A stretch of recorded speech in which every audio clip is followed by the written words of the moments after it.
and we will go ahead and get started. Well, thank you everyone for joining the Regenerative Agriculture and Local Food Committee of 350 Colorado tonight. As a reminder, tonight's event will be recorded and live streamed to Facebook. So if you are uncomfortable with that, please just keep your video off. I see some familiar names in the audience tonight, but for those of you who don't know me, I am Michaela Blanton, and I'm co-hosting tonight along with Rebecca Stobie, who is tonight's organizer. Before we begin, I just want to invite you to support our work by joining our committee or considering a donation if you have the means.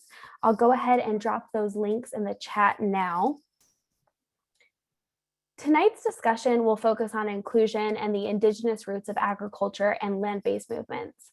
The Regenerative Agriculture and Local Food Committee of 350 Colorado recognizes how critical it is to acknowledge these roots, as well as the diverse voices that have led such important movements. We are thrilled to welcome our two guests, Ean Thomas Tafoya and Joseluis Ortiz. I'm honored to introduce Ean, who will begin our discussion tonight. Ean Thomas Tafoya has experience working in government and environmental policy, is a Colorado field advocate for Green Latinos, and is also a small business owner, DJ, and talk show host on KGNU. His work has been recognized by the Denver Regional Council on Governments, the Denver Regional Air Quality Council, and the National River Network. Thank you so much for being here tonight, Ean. I'm going to go ahead and hand it over to you now. Well, thank you. And thank you everyone for tuning in. It's wonderful to see. I was taking a look at the list, some people I know, hopefully some new friends, some new people perhaps who want to join in my work with Green Latinos. But I would love to start by saying Shichi, Dishtile Shini, Dudinde, Duabachi. I am reclaiming my language of my ancestors. And what you heard there was Dinde or Hickory Apache. From the time I was a small child, my mother, well, when I came out of my mother, I have a nickname and she calls me Wind Dancer. And Chijishtile means wind dancer. I also am Okewinge, which is a pueblo on the headwaters of the Rio Grande. And the Apache also lived in the headwaters of the Rio Grande and the Arkansas River. You know, I am coming to you now from occupied Ute, Cheyenne, and Arapaho land here in Denver, Colorado. There are many tribes of many names over many generations that have called Colorado home. Why? Because we are the headwater state, and we have a deep responsibility because water from our territory feeds and gives life to so many on this planet. To be quite honest, when you think about the exports of agricultural goods, not only from Colorado, but from California and from the Midwest, we are the source of so much of that purity, so much of that life-giving. And we have a responsibility to protect and steward the water for biodiversity, for the sake of our own children and for ourselves, and for the sake of our medicines. Water purity is very important, and the plants that grow in them is very important. And so we know that we have problems. We can acknowledge that many of our rivers are in bad shape. We know that the Platte River, which comes to us clean from the Bear Creek and from the southern mountain or central mountains, is full of dangerous E. coli and other industrial chemicals from outfalls. We know that it starts clean at the Denver border and it leaves the Denver border polluted on its way to Suncor and other industrial pollutants. And from there, it goes forth to be used for fracking fluid and for large factory farming, which is also harming the water. That's just one of our rivers that is facing issues. The Colorado River, we know that if we don't take action on climate now, we are facing a multi-decade mega drought that we have not seen since the Middle Ages. Well, the Middle Ages were a time in which my ancestors resided in this area. And they've been called many names, the Chaco people. They called themselves the people. And I've had a chance this last year to visit Chaco Canyon, a sacred site for the solstice. I had permission from the Navajo. We brought them aid.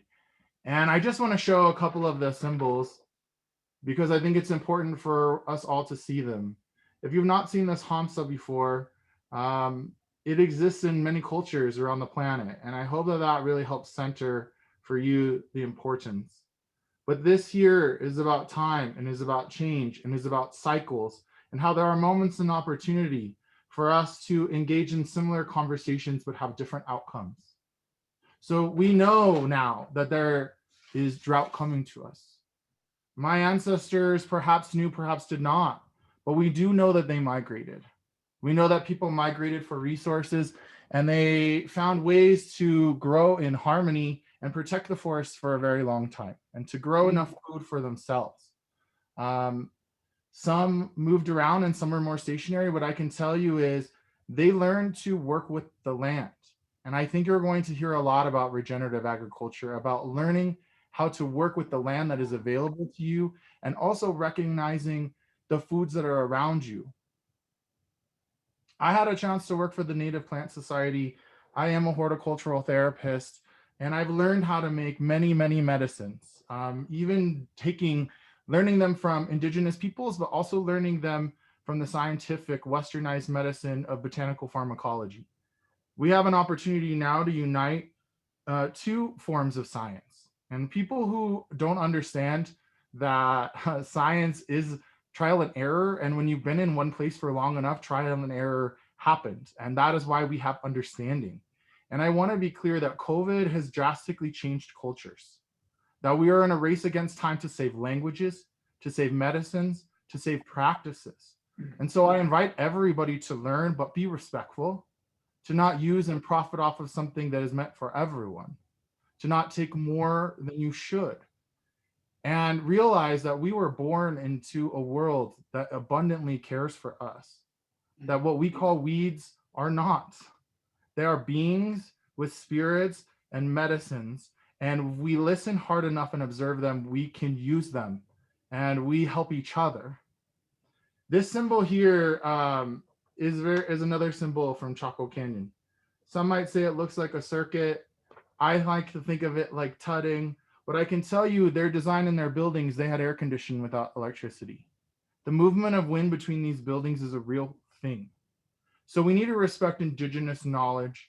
We need to understand that the old ways are probably a better way back to balance, and that we can work together to protect, again, the water. So I think it prudent to talk about climate and migration now, because we're facing consistent crisis from migration to climate now. And we are ill prepared to deal with it now.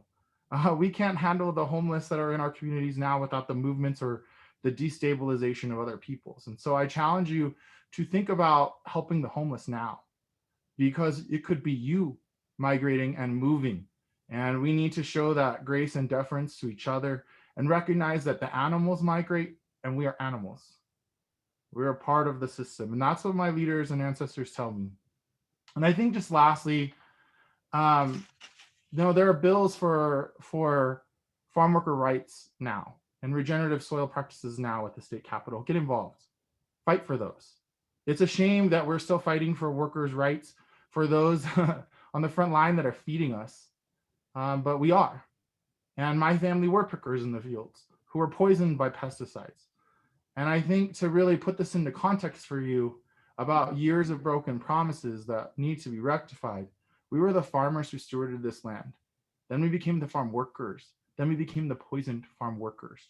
We seek retribution to be those in control through cooperatives, indigenous land ownership, and water practices to take back that stewardship and to show others the importance of it.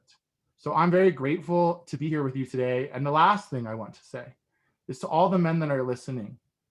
So often it is the women in our space that are standing up against environmental justice.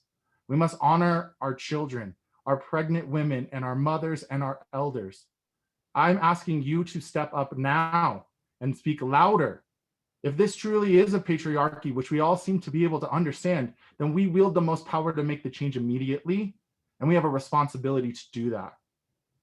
Elders, indigenous elder women have asked me very explicitly to act and talk to the men. So I'm honoring my ancestors and my elders in this moment by asking you this. And with that, I hope that you really enjoy this conversation. Thank you so much, Ian. I think that was really wise advice for navigating our world today. I'm really struck by your comments about, the old ways being a better way back to balance. And I really appreciate your call to get involved. And I would echo that for everyone on the call today. Please do get involved.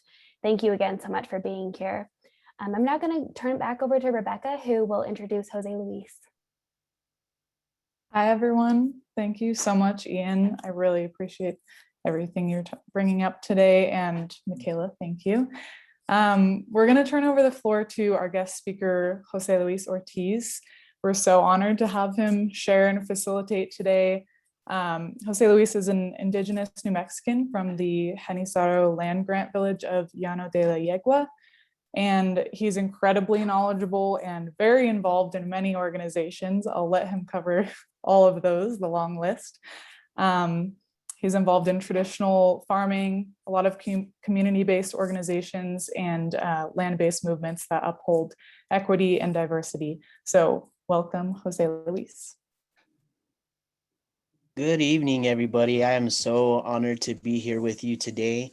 And thank you so very much, Ian, for bringing us in on the land acknowledgement and all of the other incredible information that you shared.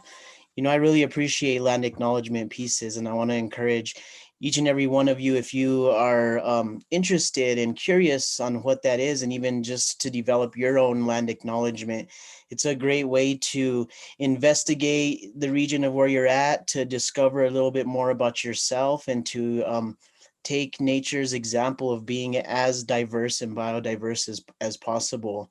I know that that exercise will really put you in connection with your neighbor, and will also show you things that you just do not realize, about your surroundings, and it'll truly empower you to know your place in space. And I believe that all people are place-based and space-based. And, in modern times, because of the history of the world, we often don't have place and space, and that seems to be sort of our goal in life, is right to create a space and place for us and our families. So yeah, land acknowledgement is very powerful.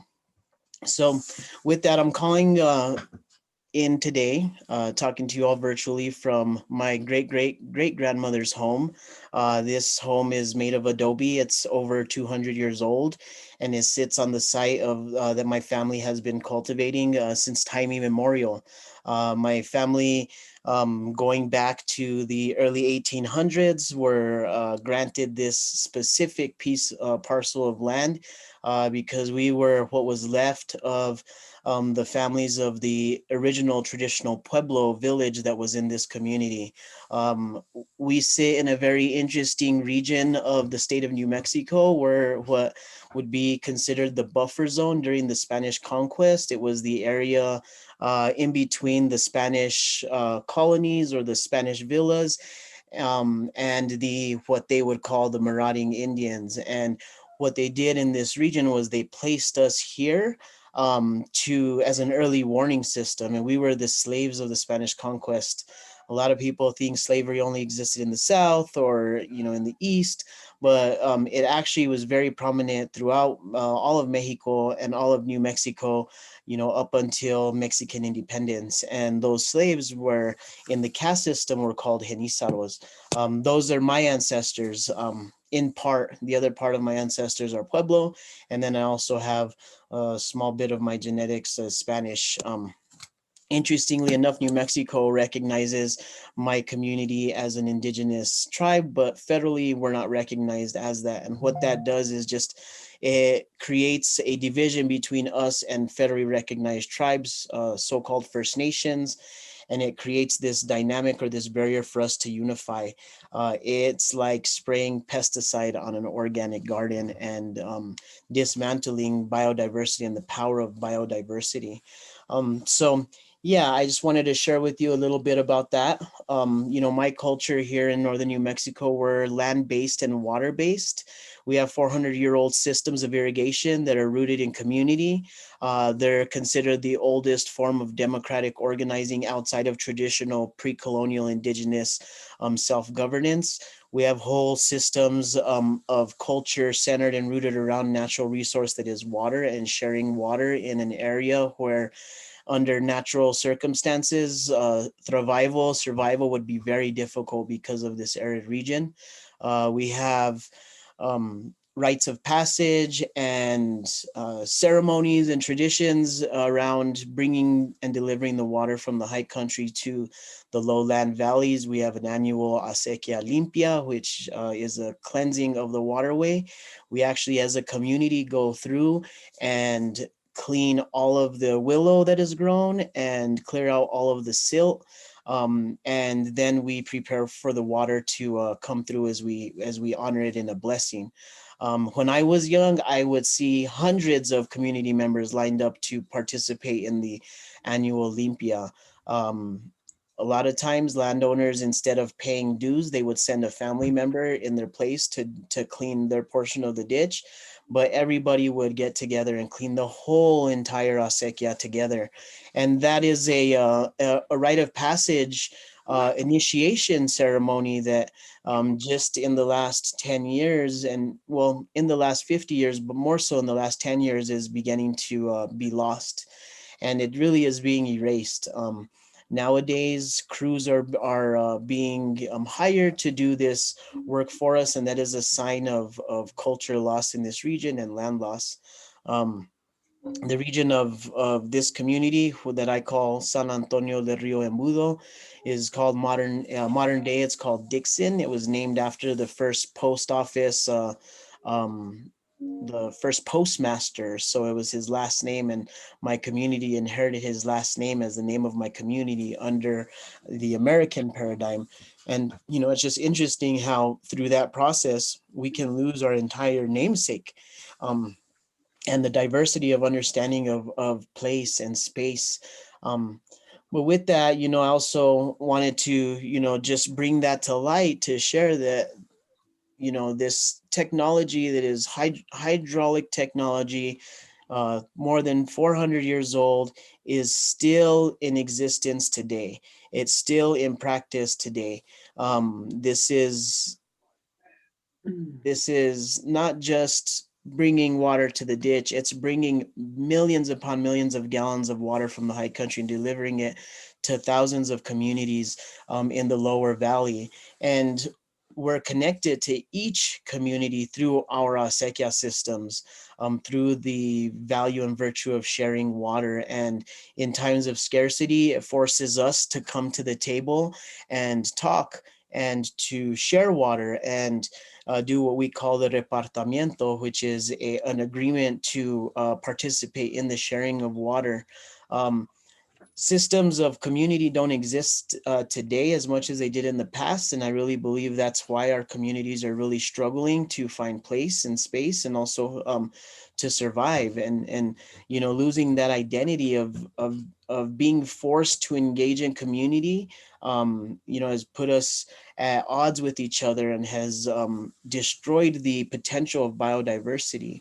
So a little bit about me. I'm the community liaison and the visiting research professor for the Green Roots Institute and the Northern New Mexico College in Española. I am the organizational health and justice coordinator for the Rocky Mountain Seed Alliance. I'm also an alumni of Los Jardines Institute in the South Valley of Albuquerque, where I spent 10 years supporting to build socially sustainable systems using agriculture as the pathway to health, environmental and economic justice, and using EJ as a way to understand the social paradigm and the political realities, and also learning grassroots history so that we know the truth and learn histories that aren't often taught in history books. Los Jardines Institute is an original author of the Jemez Principles. They're part of the original groups. I know that 350 Colorado and 350.org National abides by these principles, and I would recommend each and every one of you to investigate the Jemez Principles. They're principles that are rooted in community. They're also rooted in nature. So it's taking examples of nature and applying them to our social existence, and then following nature's example to engage and relate with each other, with ourselves, and with our communities outside of our direct touch and feel. You know, I think that's really powerful. And if we follow history's example, we can see that how we've stepped away from nature. And then if we follow nature's example, we can see how nature is it has this natural law that creates balance. And when we as human beings apply those to our everyday life, we create a sense of balance. Today, I really want to talk about that, about following nature's example, about allowing nature to guide how we work, how we engage, how we organize, and how we live. You know, nature, it has a memory, and we essentially, anytime we engage nature in any way, we're tapping into the living memory of nature. It's also a genetic memory. Every plant, every enzyme shares genetics with human species. There is receptors in our brains that are able to take in receptors in our gut that is able to digest and break down. And to me, that really speaks to how connected we really are to nature and her elements. So by tapping into nature, we're essentially tapping into sort of a time machine. And for me as a farmer, I'm always saying this, that when I'm in the field, I'm in the farm, I feel my ancestors with me. I feel like they're there with me. And when you think of time, not time as this linear thing, but just time as a whole, the last 500 years is really just a blink of an eye in the full perspective of time. So, you know, jumping in the garden and putting my hands in the soil, in time's perspective, I'm literally there with my ancestors, planting the same corn that they planted, receiving the same touch in the soil as they did, and releasing the same blood, sweat, and tears that they did. So there's a powerful personality within nature, that when we engage nature in those direct ways, we're able to learn about ourselves and learn about who and how we are. I teach agriculture, and, you know, I always tell my students that, you know, much more than teaching, I facilitate a remembering, a deep remembering, right? There's not a whole lot I can teach them, but I can help them remember. And you all can probably connect with this, that if you've ever been in the garden and if you've ever planted seeds, there's this familiarity with it. There's almost, it's not like this, like, wow, I've never seen this before. This is a miracle. It's more like, I already knew this. This feels familiar. And I believe that it's tapping into the memory of nature and really connecting us to source, as well as connecting us to our truest selves. Science will tell us that when we touch the soil, enzymes and fungi and bacteria enter our bloodstream through our fingertips and go into our skin and go through our blood, go to our heart, and then it's dispersed throughout our body and it goes to our brain, and our brain starts synapsing, memory is sparked, and sentiments happen. And that's why agriculture is such a powerful tool in healing.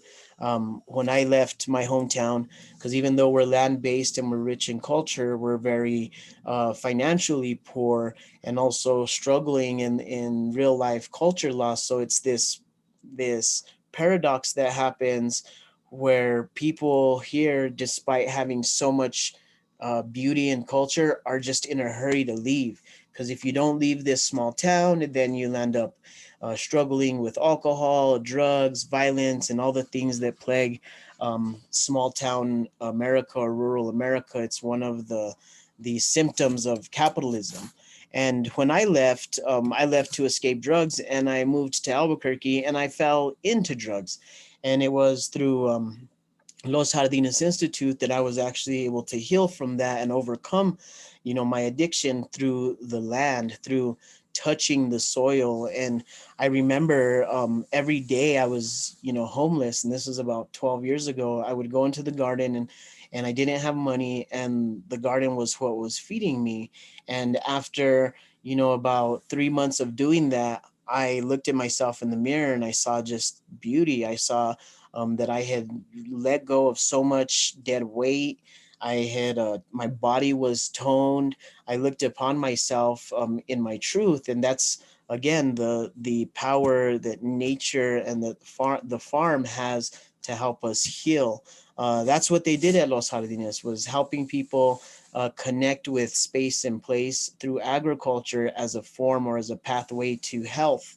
And it's one of the best tools for healing. I highly recommend it to anybody who's wanting to transform their own paradigm at home, is touch the soil, participate in land-based practices, farm, volunteer to farm, and then eat the food that you plant or that you participate in growing. I was just saying this the other day.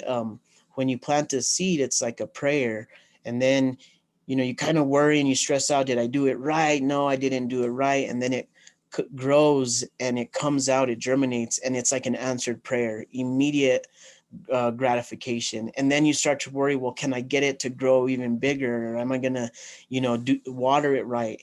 And then it grows, and then you're like, oh, I want to make sure that it goes to flower, and that's a prayer. And then it flowers, and that's an answered prayer. And then you want to get it to fruit, and that's a prayer. And you water it, and it's a prayer. And you fertilize it, and it's a prayer. And then it fruits, and that's an answered prayer. And then you harvest this fruit, and that's an answered prayer. And then you prepare the food, and in that preparation, that energy exchange, it's a prayer. And then you eat it, and it goes into your body, and it becomes an answered prayer. It's recycling energy, your own energy that goes into the plant, then comes back into you. And what that provides is consciousness. It provides a greater understanding. And that is part of the roots of indigenous understanding of place and space. Acequia has indigenous roots. It is building a deep sense of knowing through relating with a natural element that is water, right? A lot of people think, irrigating with an acequia, it's such a awesome thing to do, and then they'll buy a piece of land, and then they'll open the floodgates, and then they'll flood out themselves and the neighbors, and create all this damage, because water is it's one of the world's most powerful elements. And I know people who can carry water, that can push water uphill using this technology through their deep relationship with land and water. And that is the spiritual aspect of how indigenous agriculture or indigenous land-based ways of living and knowing has helped to inform modern day movements, is through that deep sense of knowing.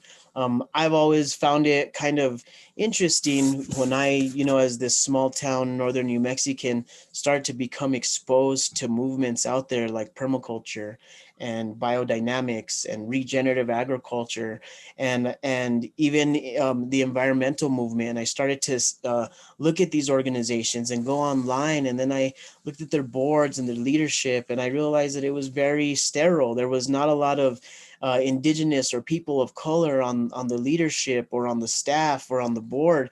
And then I started reading the histories of these movements, and nothing in there about the indigenous role or the land-based people's role in the founding of those movements and those organizations. And, to me, I was just like, I couldn't believe it, because it felt like it was supremacy, because it's without a doubt, permaculture is rooted in indigenous land-based ways of living and knowing. Biodynamics, regenerative agriculture, is an understanding of agriculture that comes from this guy named Rudolf Steiner from Switzerland. And he studied peasant farmers in Switzerland, and then took his study and created a language, and then wrote some books about it. And he was considered a crazy person. And then 50 years later or whatever, people started to investigate his work and found that he was actually really onto something very powerful. And he learned from the indigenous people of Switzerland, the land-based people of Switzerland, to connect with the land and nature in order to be successful in agriculture. Yet biodynamics will not acknowledge indigenous and land-based peoples as the foremothers to their movements. Regenerative agriculture is exactly the same way. There's always these two or three white men as the discoverers and the inventors of these movements, when if you were to really get to know the reality that led to that point, you'll find that these men investigated indigenous agriculture. They researched indigenous agriculture, and through that created the language that is biodynamics, or that is regenerative agriculture, or that is permaculture. And these groups being rooted in indigenous and land-based peoples, yet they've really become appropriators, not collaborators. They made it harder to preserve and save the erasure of land-based cultures by excluding them from the story. And also they haven't followed even their own practice, because the roots of regenerative agriculture, the roots of biodynamic agriculture, the roots of permaculture is rooted in nature's principles of biodiversity, right? And if you look at the most spaces in nature that are the healthiest, you will find an abundance of biodiversity, billions upon billions of living organisms, different types of bacteria, different plants, flora and fauna, super thriving in those spaces. And it relies on biodiversity in order to be healthy. And these organizations, these movements, were not using nature's example to do their work. And then they started to struggle, and they started to struggle to gain ground and to gain membership. And they started to become more of these sort of irrelevant social groups for elitist folks who just wanted to keep their groups within their friends. And in the bigger picture, the movement, the environmental justice movement to protect Earth and to help people who are struggling from the impact of contamination, and heal the Earth from violent resource extraction. These groups, who you would think in principle would be sort of the answer, or part of the answer at least, were absolutely irrelevant, because in their rooted principles, in their rooted founding, in their practice, they were actually not permaculture. They actually were not regenerative. They actually were not biodynamic. They were so sterile. They were so just one side. And that was part of why they were failing and struggling to even just sustain themselves, and to make ground in becoming powerful movements. They were also up against modern day agriculture, commercial agriculture that relies on sterilization and those types of things. So I started to really want to engage in this work, because I started a group with some friends of mine called the Land-Based Justice Collective, and we were doing seed exchanges, and we were a group of people of color and indigenous people that wanted to participate in the larger land-based movement outside of a community, but really did not have a way to do that, because we weren't being allowed to engage in Holistic Management International, or we weren't being allowed to engage in permaculture courses without paying tons of money, and coming from low income communities. We didn't have the ability to pay for that. And in that process of working with the group to develop the Land-Based Justice Collective, I started to engage more and sort of wiggled my way into the biodynamic movement. And it was completely by chance. They visited my farm in Albuquerque during the 2015, 2016 conference, the Biodynamic Conference in Santa Fe. And they asked me to speak for one of their keynotes. And I said, okay. So then I went and I researched the Biodynamic Association, and it was like the first time I'd ever heard of them.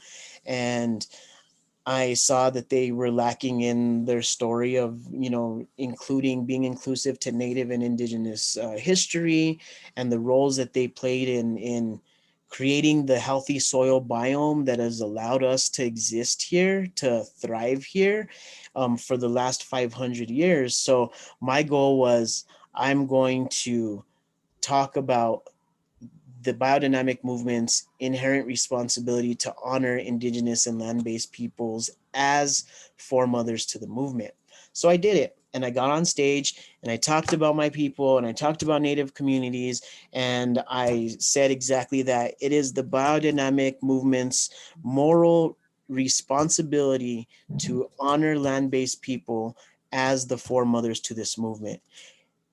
And when I finished my speak, my speech, everybody stood up and gave me a standing ovation. 90% of the biodynamic movement has this impulse to want this. They are feeling this. 90% of people in this nation, if not more, want this. They desire this. There's this natural impulse happening, yet the folks within leadership, we're stalling that process of biodiversity. We're stalling the process of change. We're stalling the process of bringing on people of color and different perspectives, Indigenous people, onto their ranks and paying them more than just having us speak, more than just having us teach workshops, but investing in our leadership, including us at the table, for decision and creative pieces of work.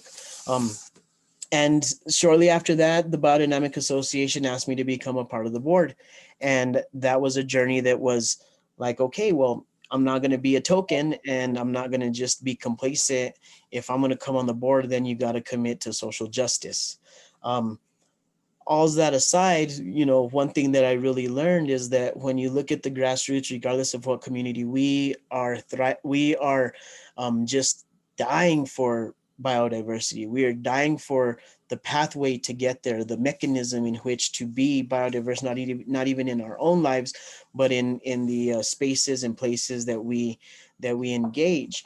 Which brings me to the Rocky Mountain Seeds Alliance. When I came onto the Rocky Mountain Seeds Alliance, it was around the work of diversity, equity, and inclusion. And it was, I was asked to help the organization become more diverse, more equitable, more inclusive. And they brought me on as a consultant. Well, the first thing I said was, look, I'm not here to do the work. Typically, organizations and movements will hire a consultant. The consultant will do the work, they'll do the research, then they'll write something up, and then the board will say, good job. And then it'll get put away, and then they'll check mark the box and say, diversity, equity, and inclusion done. Well, that is actually, that does more harm than good, because a lot of energy is wasted to create great ideas. Some will even go as far as creating work groups around social justice. And then those work groups will put in a lot of time and energy, come up with great ideas, and then it'll hit the board, and the board will say, we don't have enough resources for it. We don't have, that's a lot of money, right? So when I came to the Seed Alliance, I came with that. Look, I can help facilitate the process, but you all have to do the work. Lo and behold, the Seed Alliance, not only their staff, but the board and even the membership, they were already following the impulse within their own practice to move on, desiring that change. The impulse for change was moving through them, so they were ready to roll. We met, once every other week for 2 hours, and we started on a process of health and justice. And it was an acknowledgement and acknowledging the truth of what is. And I want to go ahead and take this moment to, can you add me as a co-host just so I can share this piece of work? But we were on this journey to develop the acknowledgement statement so that we can first acknowledge the truth of what is. And then from there, it was incredibly successful. Then we went on to creating the principles and values of how the organization operates with regards to social justice. The reason why we went on this process was so that each board member and each staff person would be trained while they're going through this process. They'll learn new language, and the principles and statements that we were creating would be deeply rooted in their own creation. And then there would be an investment in the process, real time spent. And, from that, I'll show you this piece of work that we created collectively. Let me just figure out how we can share my screen here. I want to, I don't have that option.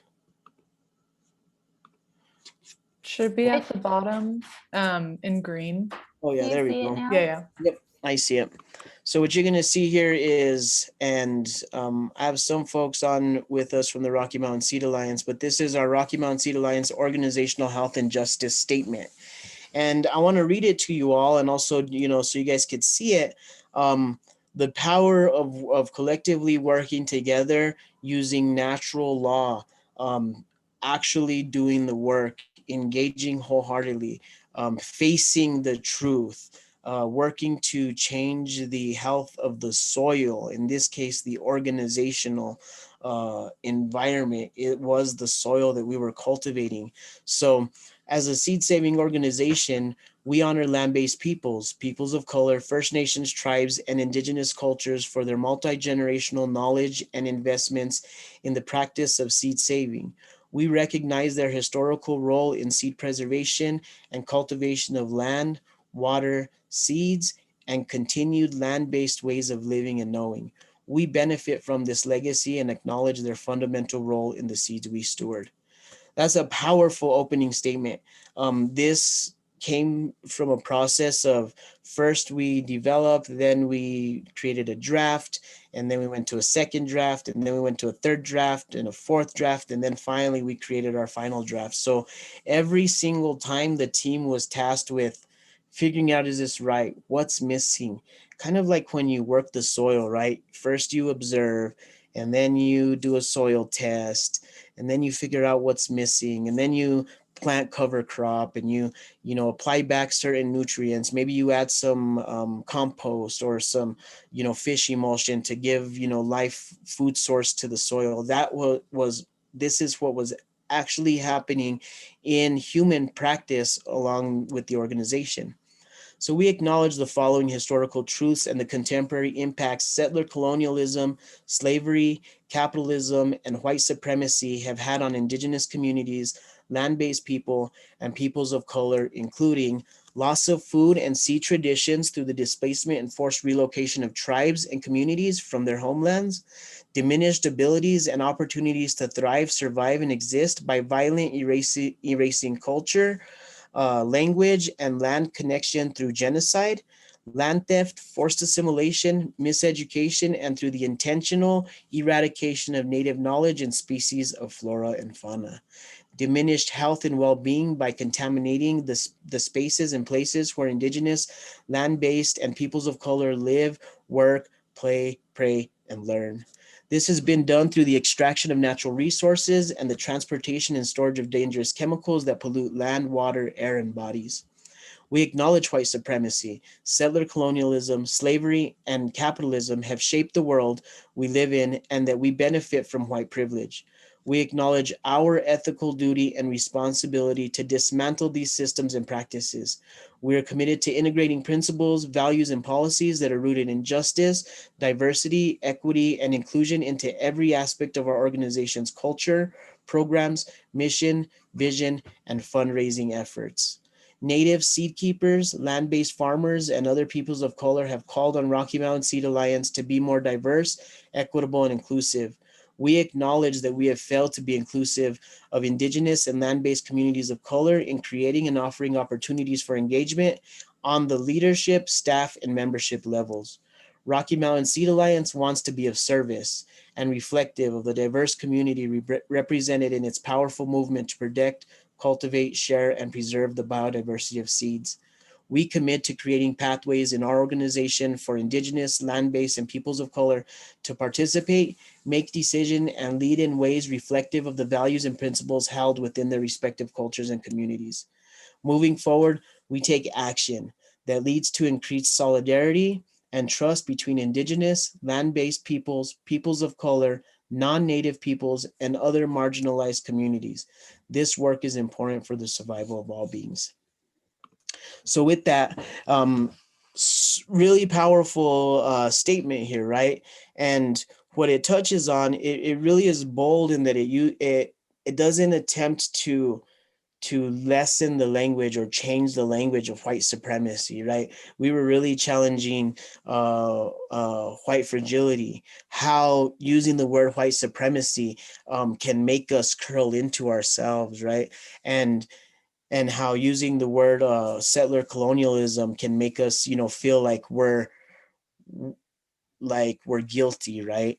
But really, that's not what it's about, because like I, always say, terrible is white supremacy, And just as terrible is the negative impact white supremacy has had on non-white supremacist white folks. That is really important because not everyone is a white supremacist. Although when you speak language so strong, non-white supremacist white folks can fall into that category. And to me, that's just not fair. Coming from a biodiverse family, like I look upon my family members and I don't see that reflected in who they are.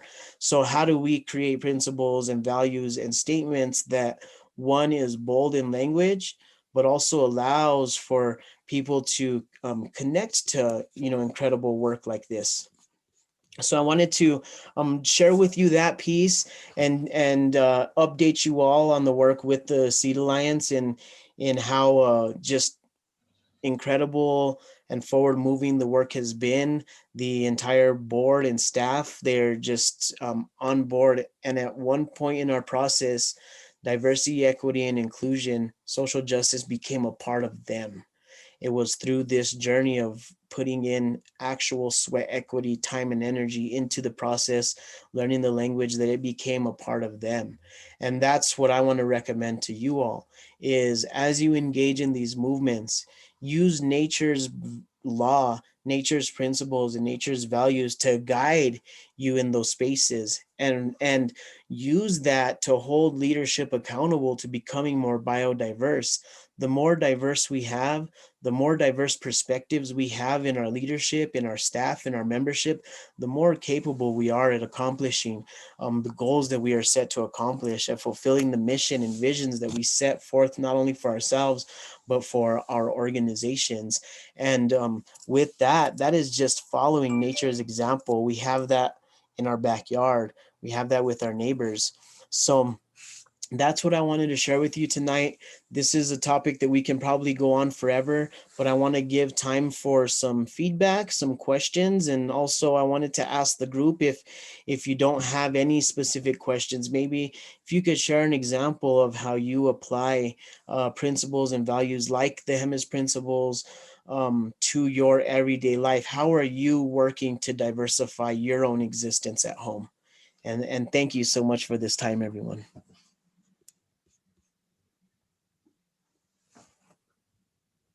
Can I start out by asking a question? Go for it. Yes, please. Yeah, I'm really, I was really engaged because biodynamic farming I always found fascinating because it certainly is an indigenous principles from the European continent. Planting by cycles of the moon and many of these other things are cosmic and I guess worshipped and understood across the globe. And so I guess I always thought that the biodynamic, at least in that sense, that always came through to me. But I'm really, I did my undergrad research on trying to increase yields in greenhouses by choosing the right fungus and choosing the right bacteria. So when I hear you talking about the flora and fauna, even at the microscopic level, I think it's amazing. But I'm really most just like, what's your favorite thing to grow early in the season? Because I don't know, that just sounds like a way to get to know you a little better. Great question. And just to touch real quick on why I think biodynamics really spoke to you is biodynamics is just a language of nature's law, right? It's another form of indigenous understanding. Same thing with permaculture. It's just taking the natural world and translating it in a way that is, in this case, through Rudolf Steiner's and peasant farmers in Switzerland's way of translating the natural world. It's the same as indigenous understanding and relating and building relationship with land and space and place. My favorite thing to grow early on, I like to grow garlic. And more recently, I've kind of gotten deep into that because of my good friend John from the Rocky Mountain Seeds Alliance. He sent me garlic. It was one of the first times that I planted garlic early on in the season in November. And now they're all, 5 inches tall, growing through the snow.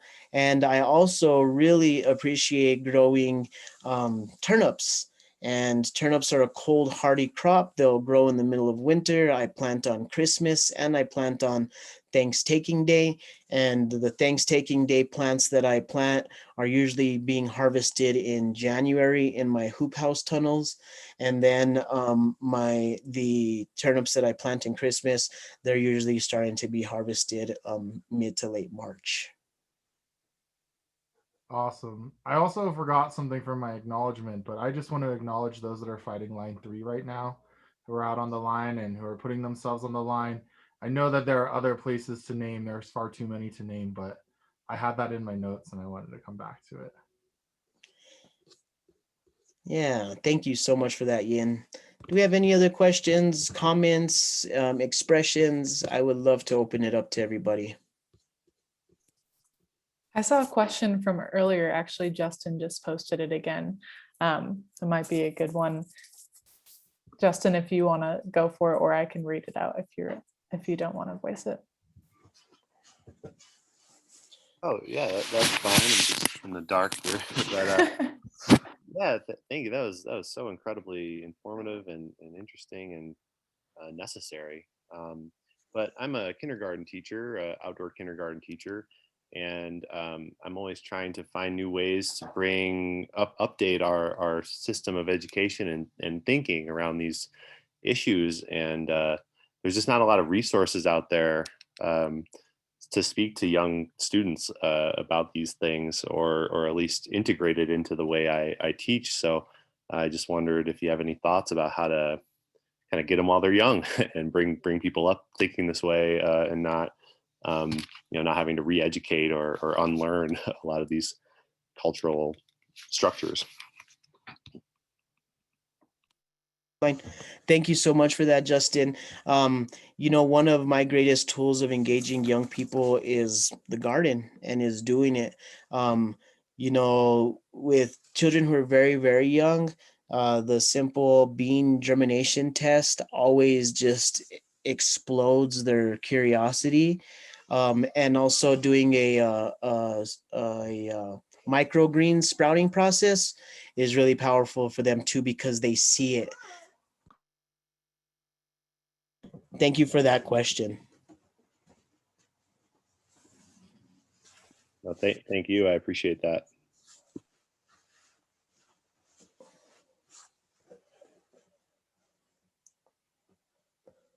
Other questions?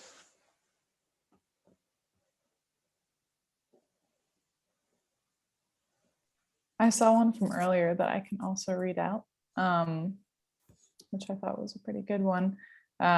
First of all, thank you, Joseluis. I didn't say thank you. Everything you're saying is so incredible, and really a lot of what I've been thinking about and trying to work on more recently as well. But I saw a question about someone who's a nutritionist in training, and they're wondering, as the conversations around reparations grow, how can we prioritize healthy, organic land back as a central pillar for Indigenous communities?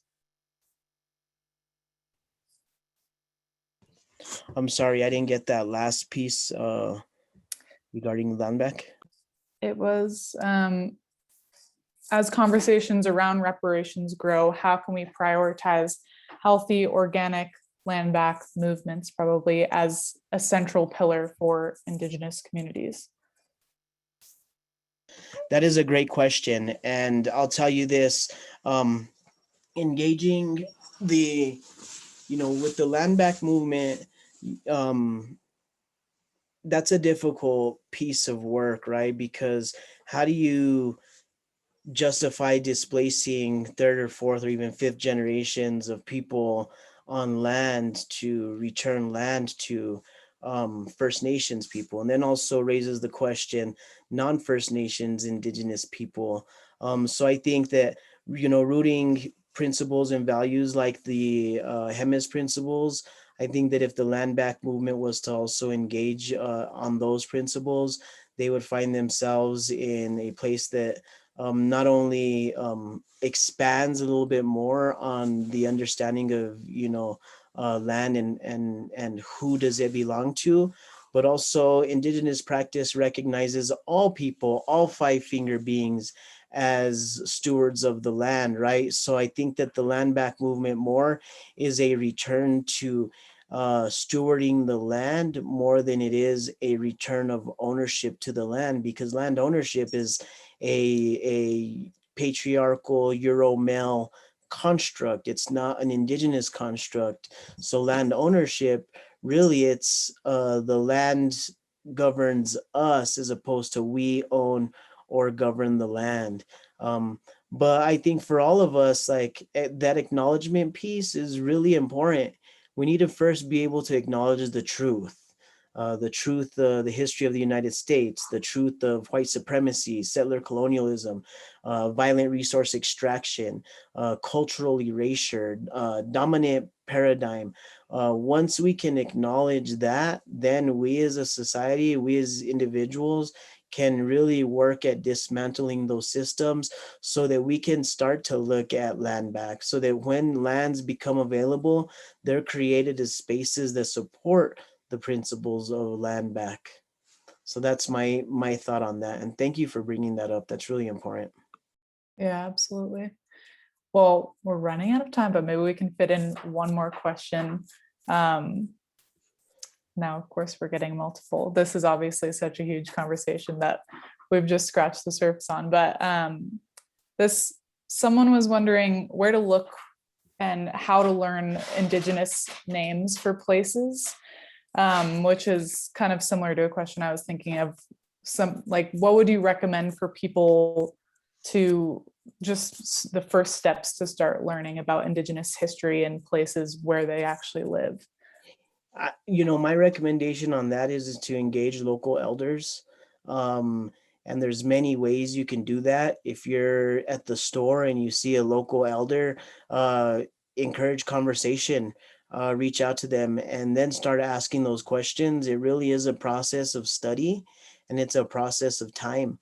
Another great way to do that is to research the Indigenous communities. And if there is a First Nations tribe in that area, then start to engage spaces with openness, where those First Nations peoples would be, and start to discover that. And then also be okay with not knowing.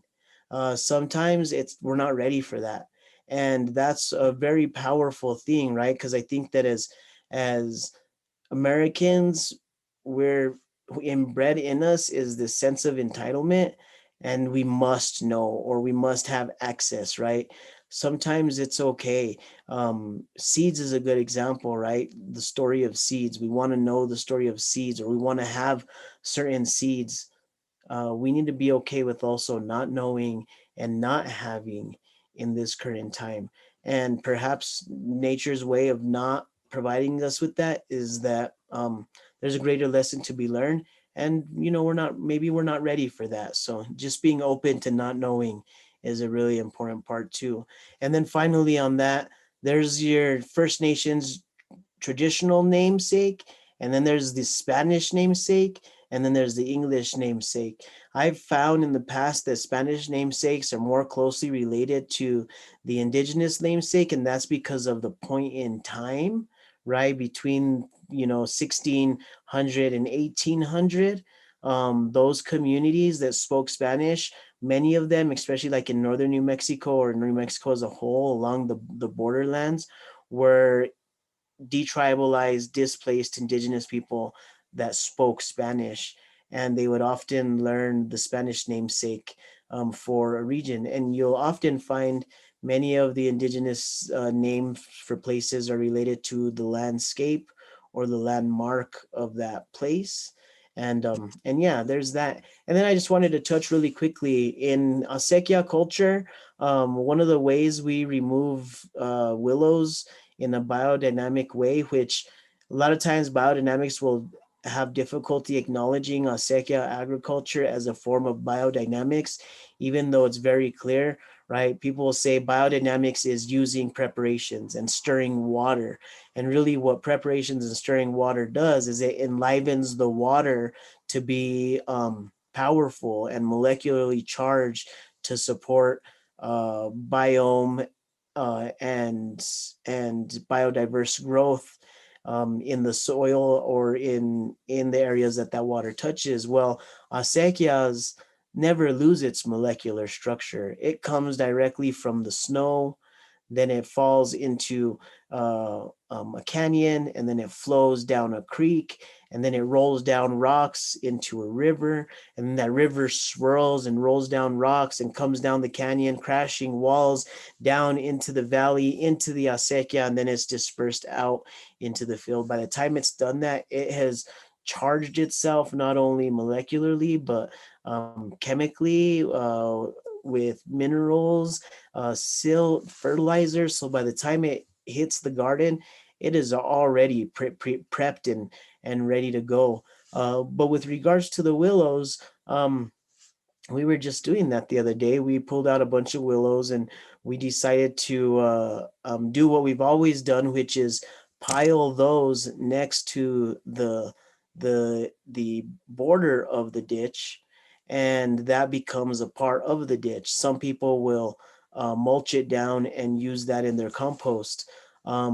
Either way, having it next to the ditch, a lot of people might not know, but there's an enzyme in red willow that promotes, it's a rooting agent. So it promotes rooting. So in indigenous agriculture, and specifically the Hopis, they will use red willow bark as a rooting agent for their traditional tree grafting.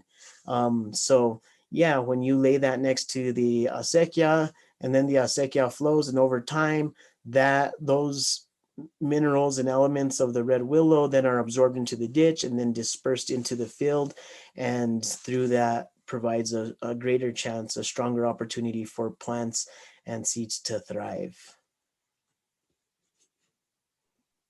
Thank you for going through that process. That sounds great. I would like to be there and witness that.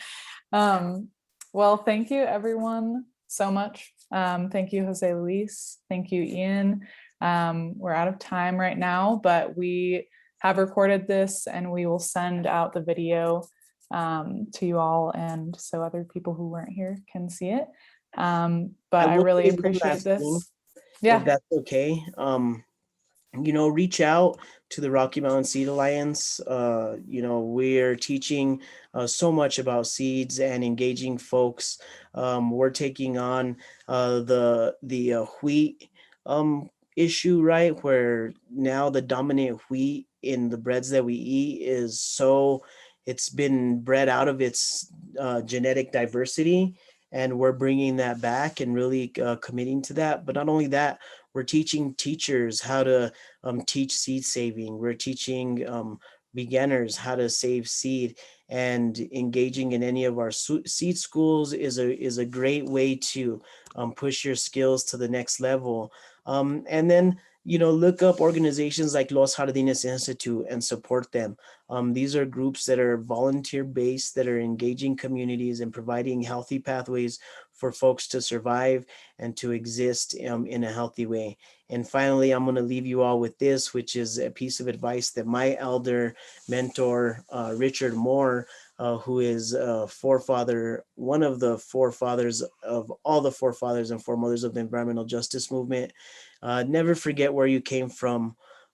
Always remember the shoulders of those people who have sacrificed so that we can be here. We stand on their shoulders, and always give back what's been given to us. And with that, I leave you with that piece of advice, and thank you all for your attention. Please reach out. You can find me on Facebook. I would love to engage with you all in a deeper way and build a community of land-based land practitioners, farmers that are working to truly save the world through practice and beyond rhetoric.